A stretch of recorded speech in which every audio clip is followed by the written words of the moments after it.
എന്താ വെച്ചാല് നമ്മള് ജാസിന്റെ അണ്ടർ ബോഡി വാഷിംഗ് ആട്ടാ. ഓയിൽ ലീക്ക് നല്ലോണം ഉണ്ടായിരുന്നു വണ്ടിക്ക്. അപ്പൊ നമുക്ക് ഡീസൽ വാഷ് ചെയ്യണം. അപ്പൊ അവിടെ അങ്ങനെ നമ്മൾ നേരെ ഷോപ്പിൽ എത്തിയിട്ടാ. ഷോപ്പ് പറഞ്ഞാൽ നമ്മളെ വീടിന്റെ അടുത്ത് തന്നെയുള്ള ഒരു ഷോപ്പാണ്.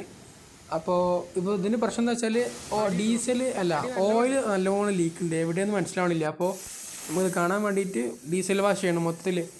അപ്പോൾ എഞ്ചിൻ റൂം വാഷ് ചെയ്യാൻ പാടില്ലെന്നൊക്കെ ചോദിക്കും. പക്ഷേ നമുക്കിത് കണ്ടുപിടിക്കണമെങ്കിൽ ഇങ്ങനെയൊക്കെ ചെയ്യണം.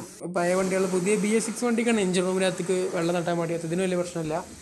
ഇപ്പോൾ പ്രഷർ അടിച്ച് അല്ല ഡീസൽ അടിച്ച് പിന്നെ പ്രഷർ അടിച്ച് കേക്കിന് ശേഷം എയർ അടിച്ചിട്ട് എഞ്ചിൻ റൂം ക്ലീൻ ചെയ്യും.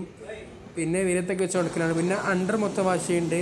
മെയിനായിട്ട് ആ എഞ്ചിൻ്റെ ഭാഗത്താണ് ലീക്കുള്ളത്. അവിടെയും നല്ല ഡീസൽ അടിച്ച് പിന്നെ വേറൊരു കെമിക്കൽ അടിച്ച് അത് കഴിഞ്ഞ ശേഷം ഫോം അടിച്ചിട്ട് ഫുള്ളാണ് വാഷ് ചെയ്യുക.